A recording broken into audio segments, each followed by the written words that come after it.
মা বেগম খালেদা জিয়ার রুহের মাগফিরাত কামনা করে আজকে ঐতিহাসিক কুসুমা শাহী মসজিদে বিশেষ দোয়ার আয়োজন করা হয়েছে।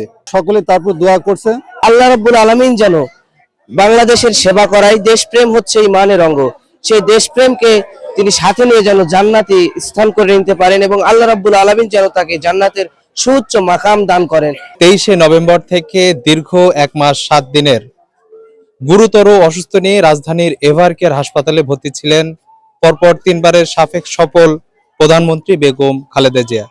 তিনি গত 30শে ডিসেম্বর সকাল 6 ঘটিকার সময় চিকিৎসাধীন অবস্থায় রাজধানীর এভারকেয়ার হাসপাতালে শেষ নিঃশ্বাস ত্যাগ করেন। বিএনপির চেয়ারপারসন বেগম খালেদা জিয়ার এই বিদায় যেন মেনে নিতে পারছে না বিএনপিপন্থী রাজনৈতিক, কূটনীতিক সহ সমগ্র বাংলাদেশের লোকজন। তার এই বিদায়ে রাষ্ট্রীয় শোক ঘোষণা করা হয়েছে 3 দিন এবং দলীয়ভাবে 7 দিন শোক পালন করা হচ্ছে। আজকে রাষ্ট্রীয় শোকের শেষ দিন এবং আজকে পবিত্র জুমার দিন।